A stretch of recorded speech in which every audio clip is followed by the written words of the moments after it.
খ্রিস্ট জন্মোৎসব, মধ্যরাতের খ্রিস্টযজ্ঞ, রবিবার। প্রথম পাঠ প্রবক্তা ঈশাইয়ার গ্রন্থ ৯ অধ্যায়, পদ সংখ্যা ১ থেকে ৬। অন্ধকারে পথ চলছিল যারা, সেই জাতির মানুষেরা দেখেছে এক মহান আলোক। ছায়াচ্ছন্ন দেশে যারা বাস করছিল তাদের ওপর ফুটে উঠেছে একটি আলো। হে ভগবান, তুমি তাদের দিয়েছ অসীম আনন্দ, কত গভীর করেছ তাদের উল্লাস। তোমার সঙ্গ সুখে তারা আনন্দিত, মানুষ যেমন আনন্দিত হয় ফসল কাটার সময়।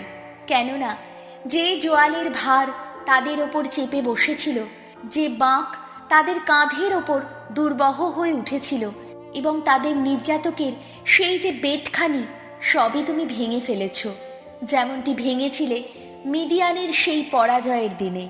কেননা আমাদের জন্য একটি শিশু যে জন্ম নিয়েছেন, একটি পুত্রকে যে আমাদের হাতেই তুলে দেওয়া হয়েছে, তার কাঁধের ওপর রাখা হয়েছে সব কিছুর আধিপত্য ভার। তাকে ডাকা হবে অনন্য পরিকল্পক, পরাক্রমী ঈশ্বর, শাশ্বত জন্মদাতা, শান্তিরাজ, এমনি সব নামে। আহা, এবার শুরু হবে দাউদের সেই সিংহাসনের, সেই রাজত্বের সুবিস্তৃত আধিপত্যের যুগ, অনন্ত শান্তির যুগ। আর তেমন রাজত্ব সেই তিনি প্রতিষ্ঠিত করবেন এবং সুদৃঢ় করে তুলবেন ন্যায় ও ধর্মিষ্ঠতার ভিত্তিতে, আজ থেকে চিরকালের মতো। বিশ্বপতি ভগবানের ঐকান্তিক ভালোবাসাতেই ঘটবে সব কিছু। এই হল প্রভুর বাণী। শ্যাম সঙ্গীত ধুয়ো।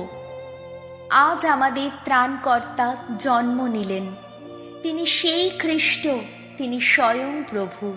ভগবানের উদ্দেশ্যে গাও আজ নতুন গীতিকা, ভগবানের উদ্দেশ্যে গান গাও সমগ্র ধরণী। ভগবানের উদ্দেশ্যে গান গাও, তার নামটির প্রশস্তি করো। ধুয়ো। আজ আমাদের ত্রাণকর্তা জন্ম নিলেন। তিনি সেই খ্রিস্ট, তিনি স্বয়ং প্রভু। প্রতিদিন শোনাও তার ত্রাণ কীর্তি গাথা। বিজাতীয় সবার কাছে বলো তার মহিমা প্রকাশের কথা। সকল জাতির কাছে তার অপরূপ শতকীর্তির কথা। ধুয়ো। আজ আমাদের ত্রাণকর্তা জন্ম নিলেন। তিনি সেই খ্রিস্ট, তিনি স্বয়ং প্রভু। নভমণ্ডল আজ আনন্দ করুক, সমগ্র ধরণী উল্লসিত হোক। গর্জন করুক সমুদ্রের ঢেউ, সমুদ্র গভীরে যত প্রাণী। পুলকিত হোক প্রান্তর ভূমি, সেখানকার সমস্ত কিছুই।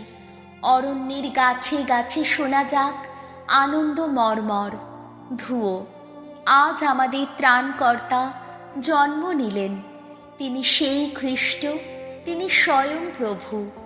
ভগবান তো এবার নিজে আসছেন, নিখিলের বিচার করতেই আসছেন তিনি। ধর্মের নীতিতে বিচার করবেন তিনি সমগ্র পৃথিবী। সকল জাতিকে তিনি বিচার করবেন তার সত্যনিষ্ঠারই নীতিতে। ধুয়ো। আজ আমাদের ত্রাণকর্তা জন্ম নিলেন। তিনি সেই খ্রিস্ট, তিনি স্বয়ং প্রভু। দ্বিতীয় পাঠ তিতের কাছে পলের পত্র, ২ অধ্যায়, পদ সংখ্যা ১১ থেকে ১৪। আমার প্রিয় সন্তান তিত, এই কথা সকলকে জানিয়ে দাও যে ঈশ্বরের অনুগ্রহ প্রকাশিত হয়েছে, সমস্ত মানুষের জন্য খুলে দিয়েছে পরিত্রাণের পথ।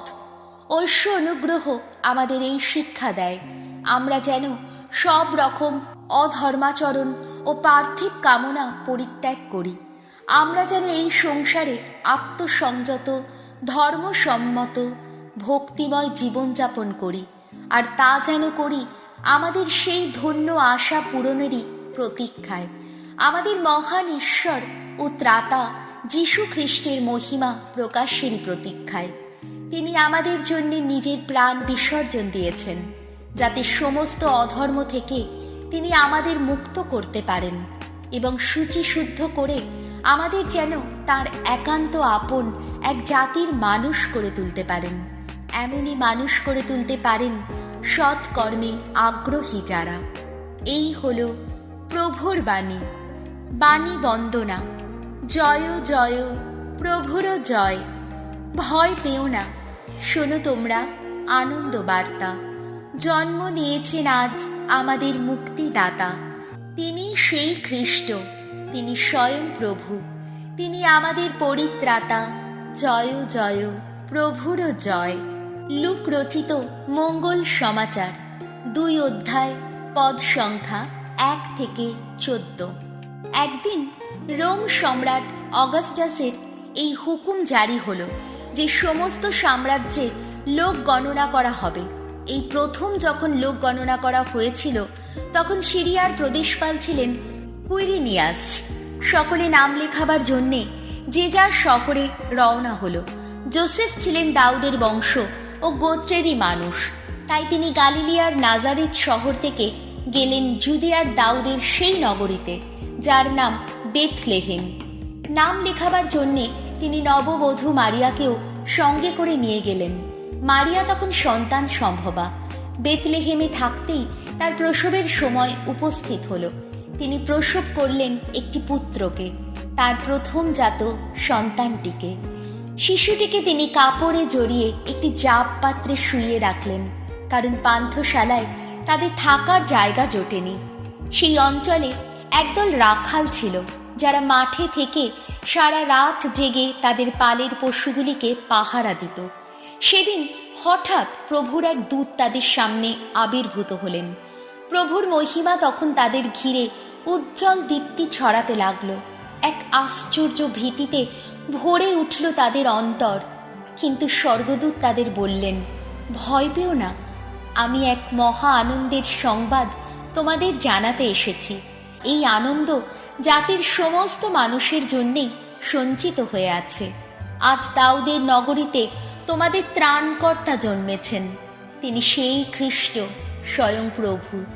এই চিহ্নে তোমরা তাকে চিনতে পারবে। দেখতে পাবে কাপড়ে জড়ানো, জাপ পাত্রে শোয়ানো একটি শিশুকে। তখন হঠাৎ সে দূতের পাশে দেখা দিল স্বর্গের এক বিরাট দূত বাহিনী। তারা ঈশ্বরের বন্দনা করে বলে উঠলেন, জয় ঊর্ধ্বলোকে পরমেশ্বরের জয়, ইহলোকে নামক শান্তি তার অনুগৃহীত মানবের অন্তরে। এই হল প্রভু যিশুর মঙ্গল সমাচার।